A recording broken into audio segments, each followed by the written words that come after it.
எப்படி பார்க்குறீங்க? என்னப்பா இந்த இழப்பு எப்படி பார்க்குறீங்க? மனுஷன் நம்ம விட்டு போயிட்டாரு. ரொம்ப சங்கடமான இழப்பு இது. மயில்சாமி இறந்தது ரொம்ப ரொம்ப கவலை, ரொம்ப ரொம்ப இது எல்லாத்துக்கும் வருத்தம். மயில்சாமி மேலே எத்தனை பேர்த்துக்கு சாப்பாடு போட்டு, எத்தனை நாளைக்கு துணி எடுத்து கொடுத்து, எத்தனை பேர்த்துக்கு அரிசி வாங்கி கொடுத்து, ரொம்ப நல்லவர், ரொம்ப ரொம்ப நல்லவர். எனக்கெல்லாம் ரொம்ப கவலை. அவர் கூட நடிச்சிருக்கேன், இப்போ மாயங்கூட நடிச்சுக்கிருக்கேன். இதெல்லாம் ஆத்தா நீ ஒரு ஆள் சோறாக்க வேணாம், எங்கள் வீட்டில் வந்துரு அப்படின்னு சொல்லிட்டு பொண்டாட்டி கூப்பிடுங்க, வாமா ஆத்தா அங்கே தான் இருக்கேன் அப்படின்றாரு. இப்படி போயிட்டு வரேன் பாவம். ஒரு எம்ஜிஆர் மாதிரி எல்லாம் பார்த்துருப்பாங்க. எம்ஜிஆர் ரசிகர் அதுக்கு மேலே வரும், எம்ஜிஆருக்கு மேலே வரும், சொல்ல முடியாத இப்போ இழப்பு அவருக்கு நம்ம இருக்கப்ப. அவர் நடிகராக பார்த்துட்டு உங்கள் சக கூட பிறந்த மகனாக இருக்கும், கூட பிறந்த தம்பியாக நடிக்கலாம் நினைக்கலாம். எம்ஜிஆருக்கு நல்ல மனுஷன். ரொம்ப நாளாக ஃப்ரெண்டு, எனக்கு ஒரு 20 வருஷமாக தெரியும். ரொம்ப நல்லவங்க. என்னோடய பையனோட பர்த்டேக்கெலாம் வந்திருந்தாங்க. இது கேட்டோன்னே என்னாலே முடியல. மயிலாப்பூர்லேருந்து எங்களுக்கு எப்படி தான் என் கண்ணில் தண்ணி நாங்களே கிளம்பி வந்துட்டோம். என்னால் முடியல. ஒரு தண்ணி காஃபி எதுவுமே குடிக்கல வீட்டிலேருந்து. காலையில் கேள்விப்பட்டேன், நேராக கிளம்பி வந்தாச்சு. சாருக்கோசம் இவ்வளோ நேரம் வெயிட்டும் பண்ணுறோம். சாரை தான் பார்த்து லாஸ்ட் வரையும் அவரை பார்த்துட்டு தான் போகணுன்னு நான் இருக்கேன். இது திடீர்னு ஒரு மரணம் தாங்க, எங்களாலே தாங்க முடியல. எப்படி சொல்றது எனக்கு தெரியல. நாங்களே ரொம்ப கஷ்டப்பட்டு முடியாமல் தான் வந்து அவரை பார்க்க வந்தோம். சார் அவரை பார்த்து ஒரு 3 மாதம் இருக்கும். வேறு ஒரு ஃபங்க்ஷனில் பார்த்தேன். சரி, இப்போ அவர் பார்க்க எனக்கு நம்ப முடியல. நம்பாமல் இப்போ அவரை தொட்டு கூட நான் அழுவ முடியல. அவ்வளோ கஷ்டப்பட்டு நான் கோயிலில் போய் பார்த்துட்டு வந்திருக்கேன்.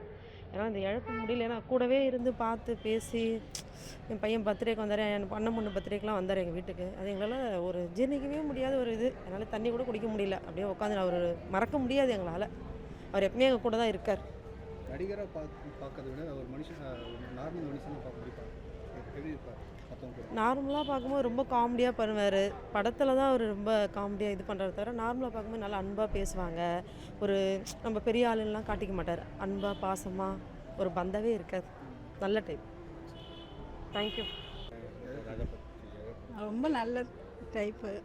ஏன்னா அவர் பற்றி சொல்கிறதுக்கு வார்த்தை இல்லை. நம்ம இங்கே வந்து நிறைய பேர் ஹெல்ப் பண்ணியிருக்காங்க.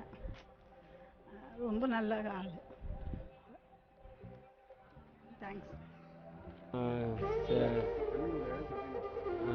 அண்ணன் வந்து நான் அண்ணன் கூட கூட இருந்தவன் ஃப்ரெண்டு, எனக்கு நண்பர்.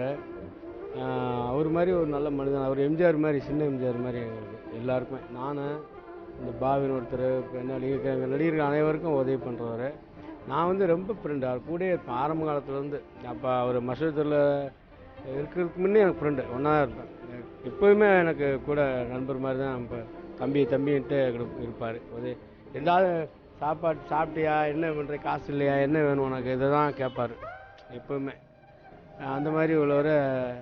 இப்போ 10ஆம் தேதி ராமேஸ்வரம் போயிட்டு காரில் வரும்போது சாப்பிட்டுட்டு இருக்கும்போது ஃபோன் பண்ணார்.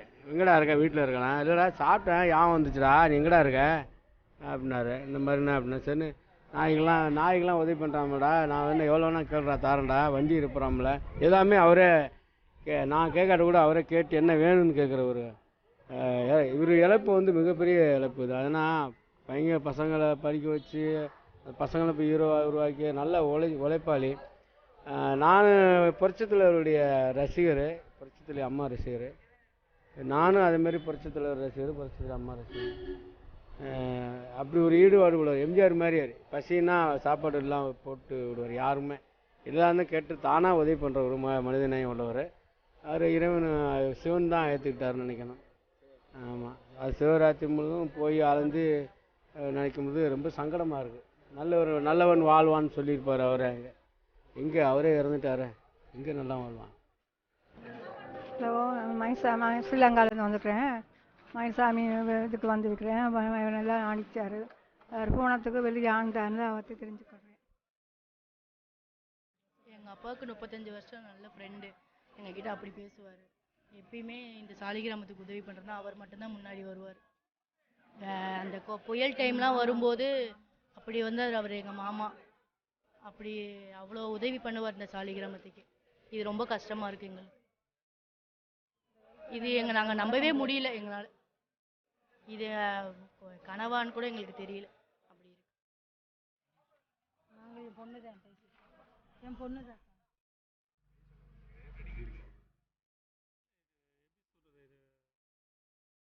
ஜீரண முடிக்காத ஒரு விஷயம் தான் இது. ஏன்னா எனக்கு வந்து நிறைய உதவி பண்ணியிருக்காரு. எனக்கு கல்யாணத்துக்கு அப்புறம் பார்த்தீங்கன்னா எனக்கு ஒரு ஒரு ஃப்ரெண்ட்லியாக பழகியிருக்காரு. சில விஷயம் ஹஸ்பண்ட் ஒய்ஃபுக்குள்ளே எதனா பிரச்சனை வருமா அவர் தீர்த்துருக்காரு. இனி நான் வந்து சினிமாவில் வந்து ஒரு துணை நடிகராக இருக்கேன். இது காரணமே ஃபஸ்ட்டு அவர் தான். அவரை நான் பார்க்காம இருந்திருந்தா இன்றைக்கும் நான் சினிமாவில் வந்திருப்பேன்னா கண்டிப்பாக சொல்ல முடியாது.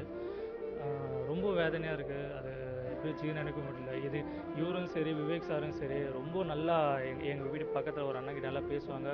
நான்லாம் நல்லா அவர்கிட்டயும் வந்து ரூமில் இருக்கும்போதெல்லாம் நல்லா பார்த்து பேசியிருக்கேன். இன்றைக்கி இங்கே சாவுக்கு வரும்போது பார்த்திங்கன்னா எல்லாம் பழைய நினைவுகள் தான் ரொம்ப ஞாபகமாக இருக்குது. ரொம்ப மனசுக்கு ரொம்ப கஷ்டமாக இருக்குது. இல்லை சக மனிதரை தான். அதாவது வந்து இப்போ நான் இன்றைக்கி ஒரு சினிமாவிலேருந்து ஒரு 5-6 வருஷமாக இருக்கேன் நான். சாதாரண அதுக்கு முன்னாடி பார்த்தீங்கன்னா எனக்கு சினிமானா என்னன்னு தெரியாது. அப்போல்லாம் வந்து நான் சாதாரண மனுஷன் தான் நான். அவர் வந்து பெரிய ஒரு செலிப்ரிட்டியாக இருந்தார். அப்போ அந்த செலிப்ரிட்டி வந்து அந்த ஒரு ஈகோ எந்த ஒரு செலிப்ரிட்டின்னு அவர்கிட்ட இல்லவே இல்லை. ஒரு கேஷுவலாக பழகினார். சொல்லு தம்பி என்னப்பா இதுப்பான்னு சொல்லி எங்கள் ஒய்ஃபிடெல்லாம் நல்லா பேசியிருக்காரு. அவர் இன்றைக்கி நானும் சினிமா வர காரணமே அவர் தான் எனக்கு ஃபஸ்ட்டு இன்ஸ்பிரேஷன். கேட்டேன் ஆனால் எப்படின்னா வரணும் சினிமாவுக்கு வரணும் சினிமா பற்றி எல்லாம் சொன்னார். ப்ளஸ்ஸு மைனஸ் எல்லாம் சொன்னார். முக்கியமாக சினிமாவுக்கு வரணும் நீ ஒழுக்கமாக இருக்கணும்டா, நல்லா இருக்கணும், கரெக்டாக இருக்கணும் எல்லாம் சொன்னார். எனக்கு அவர் எனக்கு 2000 ரூபா காசு ஒரு வாட்டி கொடுத்தாரு வீட்டுக்கு. அதெல்லாம் நினைக்கும் போது ரொம்ப மனசு கஷ்டமாக இருக்குது இன்றைக்கி வந்து பார்க்கும்போது.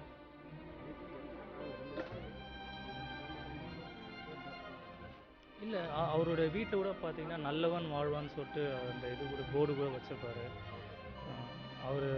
அவர் நல்லவர்னு சொல்கிறது அவர் வந்து ஒரு பெரிய மகான். அவர் மனித கடவுள் கூட அவரை சொல்லலாம். ஏன்னா அவர் போல் வந்து உதவி பண்ணுறதுக்கு யாரும் கிடையாது. செஞ்ச உதவி கூட அவர் வந்து பெருசாக சொல்லிக்க மாட்டார். ரொம்ப தங்கமான மனுஷன்.